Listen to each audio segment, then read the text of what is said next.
onde o fato que vamos narrar aconteceu. 2 amigos foram encontrados mortos no alto de um morro em Niterói. Ao lado dos corpos, já em estado de decomposição, a polícia achou 2 misteriosas máscaras de chumbo. O vasto processo sobre o caso diz que ninguém viu o que aconteceu. Ninguém sabe até hoje como os 2 amigos morreram e o que significam as 2 máscaras de chumbo.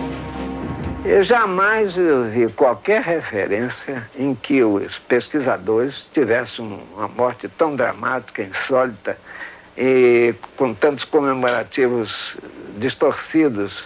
Quando a pessoa mexe com os campos de energia, ela pode abrir canais de comunicação para outras dimensões.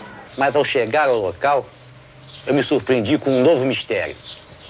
O ponto em que os corpos de Manuel e Miguel tinham sido encontrados estava marcado, como se contornado, e sobre os corpos a terra tivesse sido calcinada e salgada, porque ali a vegetação não nasceu mais.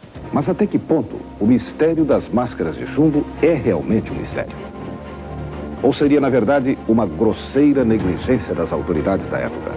Negligência que pode ter deixado um criminoso impune até hoje. No final deste programa, você poderá participar como investigador para tentar solucionar este caso.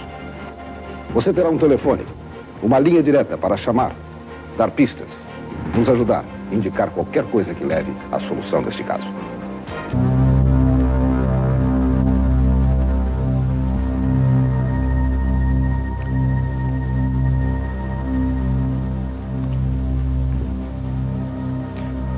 Um dos casos mais estranhos da crônica policial brasileira aconteceu no mês de agosto de 1966, na cidade de Niterói, estado do Rio de Janeiro, aqui no Morro do Vintém. Na manhã de quinta-feira, dia 18, o jovem Paulo Cordeiro Azevedo dos Santos estava caçando passarinhos no Morro do Vintém, quando, ao avançar pelo mato, viu 2 homens estirados no chão, perto de uma clareira. Paulo voltou e contou o que viu para seus amigos. 2 dias depois, no final da tarde de sábado, dia 20, outro jovem, Jorge da Costa Alves, tentava apanhar uma pipa no alto de uma árvore no Morro do Vintém, quando foi surpreendido pelo mesmo quadro.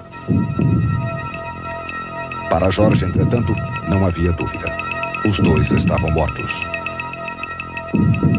Jorge avisou imediatamente a 2ª DP de Niterói.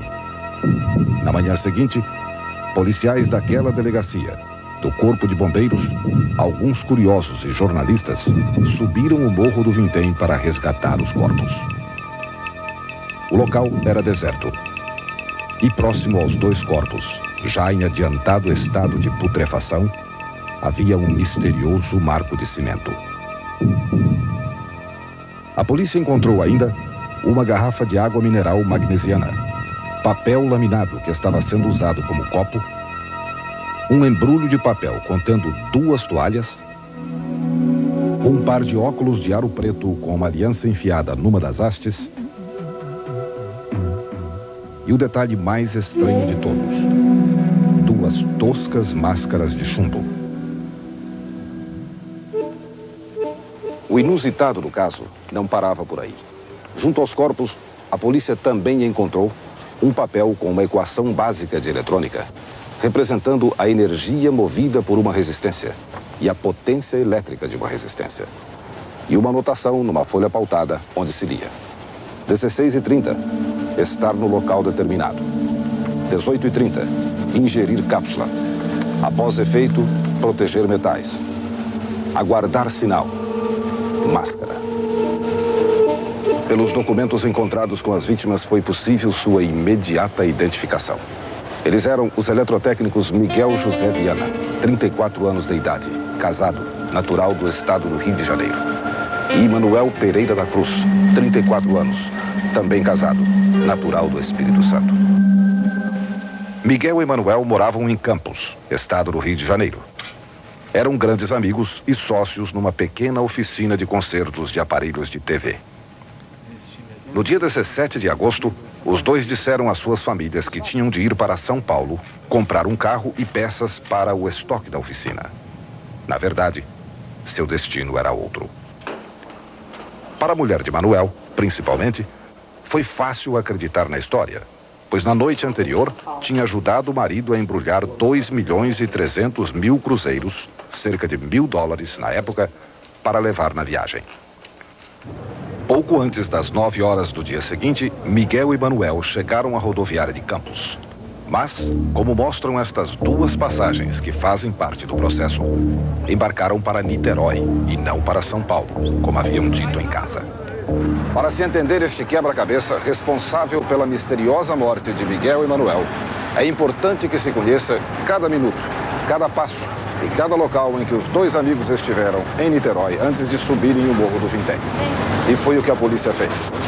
Segundo os autos do processo, o ônibus da aviação Santo Antônio procedente de Campos chegou aqui na rodoviária de Niterói no horário previsto, 2h30 da tarde.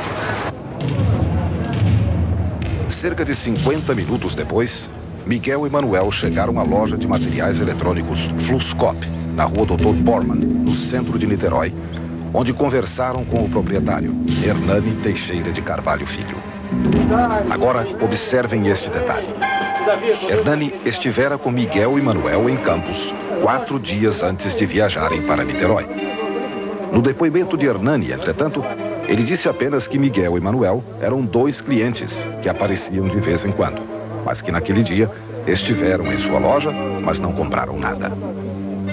O inquérito não apurou o encontro de Hernani com Miguel e Manuel em Campos, antes da fatídica viagem a Niterói. Teria este encontro alguma relação com a morte dos 2 amigos? No caminho do Morro do Vintém, eles estiveram na Casa Brasília, de artigos de plástico e borracha. Lá, compraram 2 capas de plástico. Manuel pagou pelas capas. Muito embora estivesse chovendo, eles preferiram levar as capas embrulhadas. Saindo da Casa Brasília, no caminho do Morro do Vintém, os 2 amigos pararam no bar e leiteria São Jorge, onde compraram uma garrafa de água mineral magnesiana. Muito embora demonstrassem estar com pressa, não esqueceram de pegar o vale do retorno do frasco. E nunca mais foram vistos com vida. Seus corpos não apresentavam nenhum sinal de violência. Autopsiadas, suas vísceras não apresentavam nenhuma substância tóxica. Em resumo, 2 homens tinham morrido e não se sabia nem como, nem porquê. O próprio médico legista Astor Pereira de Melo, que fez a necrópsia dos corpos de Miguel e Manuel, não sabe o que causou a morte dos 2 amigos. Ou diante de não encontrarmos nenhuma causa-morte, quer natural ou de violência, nós partimos para outra suposição de um quadro toxicológico, um quadro de envenenamento. Então, o que fizemos? Como de praxe se faz numa necrópsia. Tiramos um pedaço do cérebro, pulmão, fígado, rim e todo o estômago com seu conteúdo e parte de intestino. E qual foi a surpresa também de o exame toxicológico dar negativo. Mas havia um fato. Miguel e Manuel deixaram Campos, levando 2.300.000 cruzeiros. Mas em seus corpos só foram encontrados 162.400 cruzeiros. Será que Miguel e Manuel foram vítimas fatais de um conto do vigário muito bem elaborado? Uma coisa está bem clara. Miguel e Manuel subiram o Morro do Vintém de livre e espontânea vontade. E tudo indica que saíram de Campos, já sabendo que fariam algum tipo de experiência, pois as misteriosas máscaras de chumbo encontradas ao lado de seus corpos foram feitas pelos 2 na pequena oficina de Manuel em Campos. E mais um detalhe que intrigava. Eles foram encontrados sobre 2 espécies de camas feitas de folhas de pindoba nitidamente cortadas à faca. E mais, como nenhum objeto cortante foi encontrado no local, a hipótese de uma terceira pessoa ter assistido à experiência tomou vulto. Uma terceira pessoa que teria dirigido, mas não participado da experiência. A polícia chegou a um suspeito, Elcio Correia Gomes. Residente em Campos, ele aprendia noções de eletrotécnica com Miguel e foi a última pessoa a ver os dois amigos com vida. Na verdade, se você se lembra desta cena, Elcio levou Miguel e Manuel à rodoviária de Campos. Por isso, a polícia estava certa de que Elcio tinha conhecimento do verdadeiro destino de Miguel e Manuel, do dinheiro que levavam e para que serviria o dinheiro. Elcio era espírita e foi ele quem introduziu Miguel na prática de experiências tão estranhas quanto grandiosas. Uma dessas experiências na praia de Atafona, no estado do Rio de Janeiro, teria provocado uma explosão tão grande, com um clarão visto tão longe, que acabaria sendo objeto de investigações por parte da Marinha, segundo os jornais da época. Elcio foi preso e duramente interrogado pela polícia de Niterói, mas nada se conseguiu provar contra ele. Nem mesmo o irmão de Miguel, Erval Viana, acredita hoje que Elcio tivesse tido alguma coisa a ver com a morte dos dois amigos. No princípio eu achei que ele podia ter participado de alguma coisa, mas hoje, após eu observar muita coisa e acompanhar mesmo, eu chego à conclusão que Elcio não tem nada com isso aí. Eu não acredito mesmo. Não tendo encontrado nenhum outro suspeito, a polícia aceitou a hipótese de encerrar o caso, sem resolver o principal mistério do Morro do Vintém. Como morreram Miguel e Manuel. A única coisa certa era que algo muito estranho tinha acontecido aqui. É o que você vai ver no próximo bloco. Na ocasião, dava a impressão que era um tipo assim de uma caverna de petróleo que explodiu e abriu aquilo assim de repente. Dentro do mar, né? Estes depoimentos são de testemunhas da estranha experiência realizada pelos máscaras de chumbo na praia de Atafona, no estado do Rio de Janeiro. Estouro muito grande, né? Muito grande mesmo, né? À noite, não vi a hora porque não marquei, só ouvi os estampidos e o pessoal pegaram a correr, entendeu? E pegou as caídas das panelas, as prateleiras, os canecos também iam caindo, muita gente correndo porque não viu aquilo, né? Ficaram desconfiados com esse olho. O mundo vai acabar hoje. E eu estava no balcão nessa hora quando começou esse barulho de garrafa. Eu disse, meu Deus, o que será isso? Isso parece um tremor de terra. Foi este incidente que levou a uma investigação mais detalhada do depoimento de Gracinda Barbosa Coutinho no processo da morte de Miguel e Manuel no Morro do Vintém, junto a duas máscaras de chumbo. Na noite em que os dois amigos morreram, Dona Gracinda viajava de carro com 3 filhos, quando viu um objeto estranho junto ao Morro do Vintém, em Niterói. A declaração oficial confirmada pelas crianças fala de um objeto ovoide, alaranjado, com um anel de fogo de onde partia uma espécie de raio azul em várias direções. A imprensa da época dá bastante destaque ao depoimento e fala de dezenas de telefonemas que teriam sido dados à polícia, encorajados pelo depoimento de Dona Gracinda. Sem mais recursos que pudessem esclarecer pela ótica científica a morte de Miguel e Manuel, a polícia se volta para teorias que levam a causas paranormais. O pesquisador de fenômenos parapsicológicos e médico Silvio Lago é ouvido em juízo. Eu que lido com esse campo de pesquisa, que a psicotrônica e a parapsicologia há mais de 50 anos, eu jamais vi qualquer referência em que os pesquisadores tivessem uma morte tão dramática, insólita e com tantos comemorativos distorcidos, como o caso do Manuel e do Miguel. O professor Silvio Lago lembra que Miguel e Manuel eram 2 práticos em eletrônica e que não tinham capacidade de fazer experiências psicotrônicas, nas quais são usadas técnicas muito sofisticadas. Então, por que eles estariam pesquisando coisas que hoje até computadores são usados, técnicas sofisticadas de biofeedback e outras coisas mais são utilizadas na pesquisa, de modo que não me parece que eles tivessem condições. Nem todos concordam com o professor Silvio Lago. O professor Laércio Pinheiro acha que os 2 eletrotécnicos estavam interessados em estudos parapsicológicos e que subiram o Morro do Vintém para algum tipo de experiência e que lá foram mal sucedidos. quando a pessoa mexe com os campos de energia, ela pode abrir um canal de comunicação para outras dimensões. E é possível que através desses canais eles tenham recebido instruções que eles não compreenderam exatamente como deveriam ser feitas e utilizaram um processo assim, ao nível de uma inteligência racional, do nível que nós temos assim humana, não conseguiram interpretar e provavelmente o fanatismo ou mesmo aquela fã de tentar conseguir um êxito levou-os para um caminho totalmente diferente, totalmente diverso.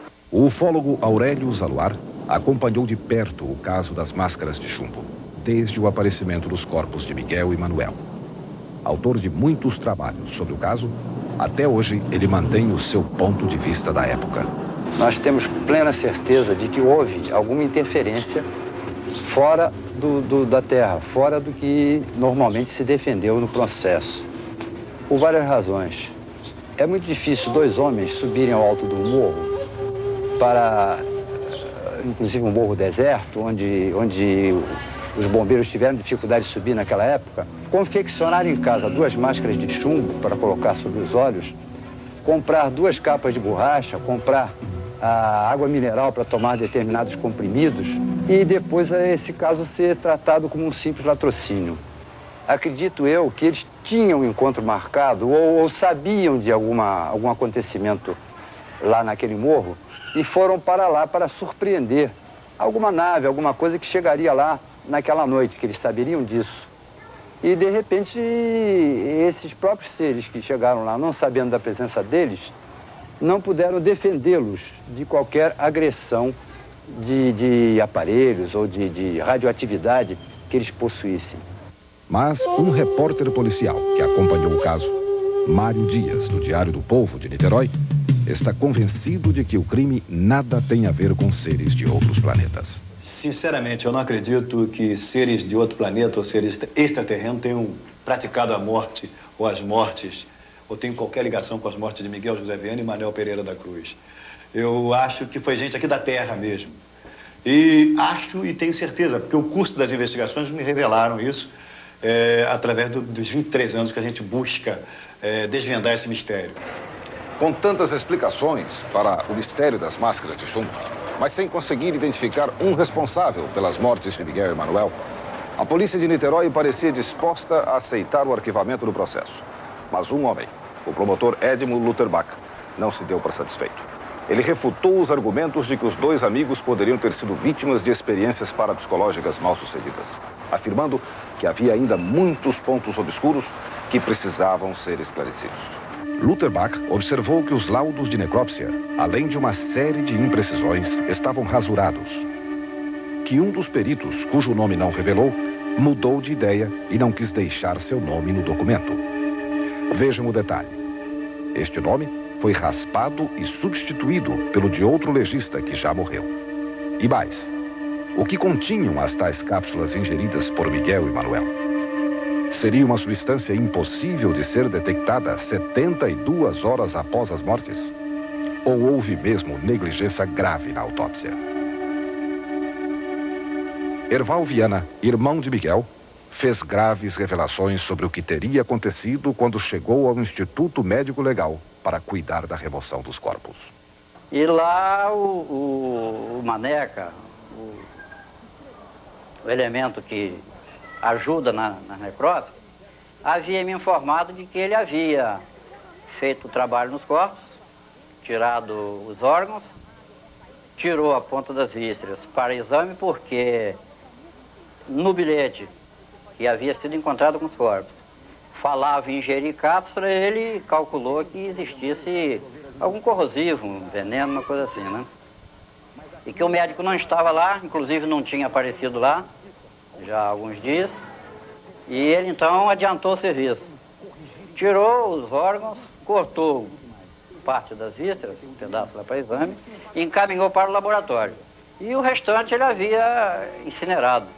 Entretanto, Astor Pereira de Melo, o médico legista, diz que estava lá sim, mas que não conseguiu determinar o que causou a morte de Miguel e Manuel.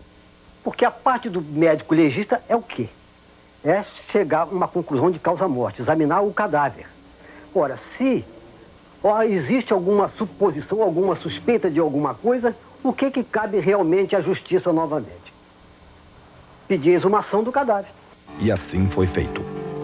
No dia 25 de agosto de 1967, um ano após a morte de Miguel e Manuel, foi feita a exumação dos cadáveres para a realização de novas autópsias. E o caso se aprofunda na incerteza quando o resultado dos laudos traz ao Brasil uma figura internacional muito conhecida, que descobre mais um mistério sem solução, no caso das máscaras de chumbo. O Instituto de Energia Atômica de São Paulo também não trazem respostas. Esgotados os recursos que poderiam explicar pela ótica científica as duas mortes, a polícia se volta para teorias que levam a causas paranormais. Mas esta nova investigação do caso não deixava dúvidas sobre uma coisa. Esta letra aqui, neste bilhete, é de Miguel Viana. Mas o bilhete foi ditado para Miguel, pois as palavras aqui contidas não faziam parte do vocabulário que ele usava. O que me parece resultar de uma convergência de indícios é que foi um bom latrocínio bem urdido e por pessoa ou pessoas de gabarito acima da média, tal as expressões usadas no bilhete que a polícia tem, que esteve em minhas mãos. Era uma pessoa de cultura acima da média, nas expressões de ingerir, por exemplo, a capta, etc. De modo que é isso. Acredito que, infelizmente, o Miguel e o Manuel pagaram o tributo a uma certa ingenuidade em meio a uma trama que teria raízes em Campos, talvez com prolongamentos até em Niterói. Estava aí a pista da terceira pessoa que teria dirigido a experiência no alto do Morro do Vintém. Os termos ingerir e cápsula, contidos neste bilhete, indicavam a presença de um médico, pois uma pessoa leiga diria apenas tomar o remédio, por exemplo. E a palavra sinal, a princípio interpretada como sinal que marcasse determinada ação, tem na homeopatia o significado de sintoma. Para o detetive Saulo Soares de Souza, que na ocasião trabalhava na Delegacia de Homicídios de Niterói, indicavam a presença de um médico, pois uma pessoa leiga diria apenas tomar o remédio, por exemplo. E a palavra sinal, a princípio interpretada como sinal que marcasse determinada ação, tem na homeopatia o significado de sintoma. Para o detetive Saulo Soares de Souza, que na ocasião trabalhava na Delegacia de Homicídios de Niterói, havia um hiato de tempo entre a chegada dos dois a Niterói e sua aparição na loja Fluscop. Eu levantei os passos de Miguel e Manuel em Niterói. E o que mais me intrigou foi o encontrar um espaço de tempo vazio entre a rodoviária e a Fluscop, a loja em que eles foram vistos pela primeira vez, logo após terem chegado em Niterói. E porque me intrigou esse espaço de tempo, eu refiz o possível trajeto deles a pé, de ônibus e de táxi no caminho entre a rodoviária e a Fluscop.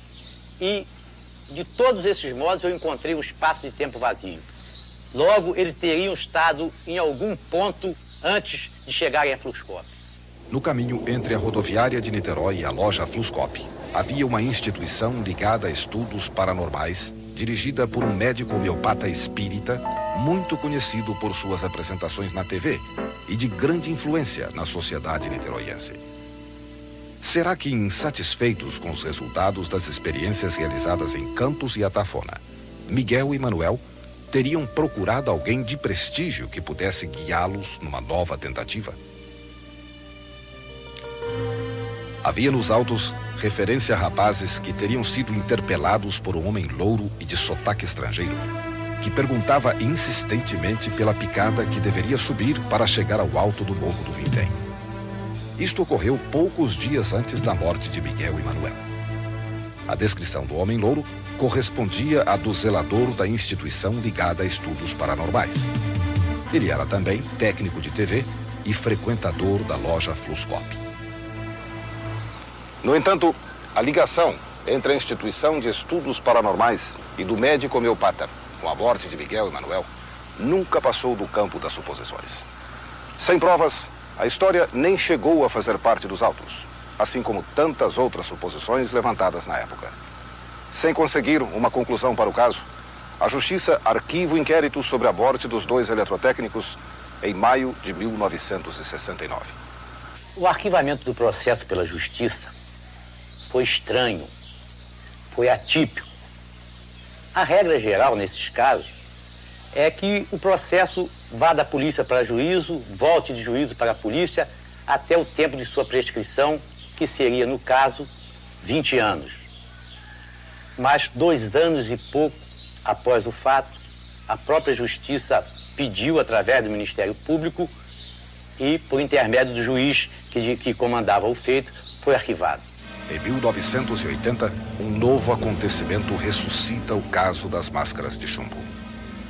Jacques Vallée, consultor da NASA e uma das maiores autoridades do mundo em fenômenos extraterrestres, sobe o Morro do Vintém.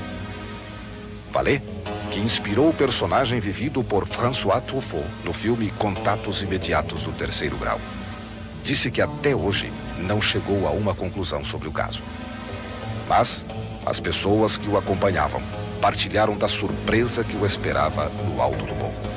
Foi interessante, nós subimos o Morro de Vintém, dona Janine Vallée de salto alto, e subimos por ali, por aquele morro, e chegamos até o local exato, conduzidos por um rapaz, já homem feito, né? E que foi o garoto que soltava a pipa no dia em que encontraram os corpos. Foi ele que nos levou até lá. Chegamos ao local exatamente e disse, olha, foi aqui que os 2 corpos se encontravam naquela manhã. E realmente o local, curiosamente, estava sem vegetação, o que impressionou sobremaneira Jacques Vallée. Eu acompanhei o grupo de Monsieur Jacques Vallée ao local onde os corpos dos 2 técnicos de televisão foram encontrados. Eu era o detetive de polícia que investigava o caso, não podia procurar causa sobrenatural para o acontecimento. Mas ao chegar ao local, eu me surpreendi com um novo mistério. O ponto em que os corpos de Manuel e Miguel tinham sido encontrados estava marcado, como se contornado, e sobre os corpos a terra tivesse sido calcinada e salgada, porque ali a vegetação não nasceu mais. Acima de qualquer teoria, seja ela um latrocínio, ou seja, mataram os 2 para roubar, ou uma experiência mal realizada, ou até mesmo um caso de contato imediato do terceiro grau ocorrido aqui. Existem fatos nesta história que intrigam até mesmo aos mais céticos, como o repórter Mário Dias, do Diário do Povo, que cobriu o caso das máscaras de chumbo e está escrevendo um livro sobre o assunto. Tem uma coisa no meio do caminho que nos deixa preocupados. Por exemplo, no curso desses 23 anos, muitas das pessoas que estiveram envolvidas no caso, investigando ou não, morreram misteriosamente ou sofreram problemas de saúde. Pessoas envolvidas no caso diretamente, como o delegado Venâncio Bittencourt, que morreu do coração em Campos, onde ele nunca tinha ido, terra dos máscaras de chumbo, foi lá passear e morreu. Teve um problema de coração e morreu. O comissário, que também teve um problema, o Oscar Nunes, o comissário que foi comigo no local, que esteve comigo no local, morreu, teve um derrame cerebral e morreu. 2 policiais morreram violentamente, assassinados. Em relação à necrópsia, eu acredito que ela pode ser feita tábula rasa disso, porque não houve necrópsia aqui por penúria de meios técnicos e em São Paulo por incapacidade de manusear um material já de mais de um ano. O fato é que não me parece, salvo engano, que eles tenham concluído que tivesse sido usado um meio químico ou quiçá outro qualquer, mas sobretudo o tóxico, um psicotóxico no caso. De modo que eu acho que isso foi uma falha. O caso das máscaras de chumbo foi investigado pela Delegacia de Homicídios de Niterói, onde naquela época os policiais se orgulhavam de possuir um desempenho muito acima da média na elucidação de casos intrincados. Mesmo assim, este caso continua sendo um mistério. Um bom policial adquire um amor enorme, um amor muito grande pela verdade. E quando ele não consegue alcançar, quando ele não consegue chegar na verdade, ele se frustra. Você não consegue saber nem de qual a causa-morte do Manuel e do Miguel. Ele fica preso aquilo, viu? E a partir daí, assim, você entra num emaranhado de mistério do qual você não consegue sair trazendo na sua bagagem a verdade. Será que jamais saberemos o que teria feito os dois amigos saírem de Campos para buscar a morte aqui, no alto do Morro do Vintém, em Niterói? Ou será que poderemos um dia explicar como as marcas de seus corpos ficaram impressas no chão por mais de 14 anos? Ou o que continham as tais cápsulas que Miguel e Manuel tomaram? Para nós, espectadores do caso, um enigma. Para os mais diretamente envolvidos com ele, um desafio que continua sendo enfrentado. O mistério das máscaras de chumbo, enquanto a gente viver, a gente vai tentar desvendar. Eu não desisti do caso. Eu não esqueci do caso. Eu vou continuar lutando até onde for possível, né, no sentido de encontrar aquilo que seja verdade. Eu acho que tem alguma coisa por trás disso aí. Eu não sei se alguma coisa atrapalhou a polícia, ou a polícia chegou a alguma conclusão que nós não temos conhecimento, mas nós não aceitamos, nossa família não aceita isso. Há muita coisa que intriga neste caso. Qual o mistério, até agora insolúvel, das duas máscaras de chumbo encontradas do lado dos corpos de Miguel e Manuel? Por que as autoridades da época não conseguiram determinar a causa-mortes dos dois amigos? Como pode acontecer algo assim? O que realmente ocorreu com o laudo médico, que foi rasurado e ninguém disse nada? Por quê?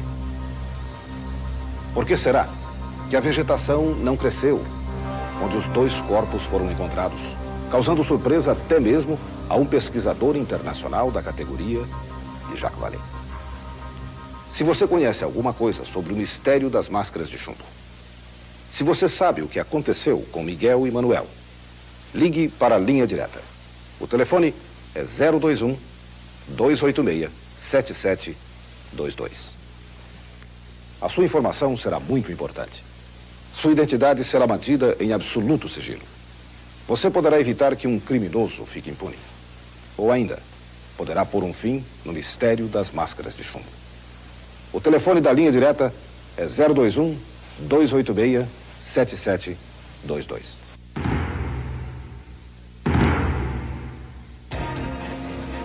Na próxima semana, você vai ver o caso da menina Regiane, sequestrada há 7 anos na periferia de Curitiba, Paraná. Quem levou Regiane à força matou um garotinho de 5 anos e continua livre, pronto para atacar outra vez vítimas inocentes. Você vai ver também o caso de um jovem que desapareceu misteriosamente no Rio de Janeiro, sem deixar vestígio, e o apelo da sua família para encontrá-lo. Participe conosco desta investigação. Ligue para a linha direta 021 286 7722. É a linha direta. Alô?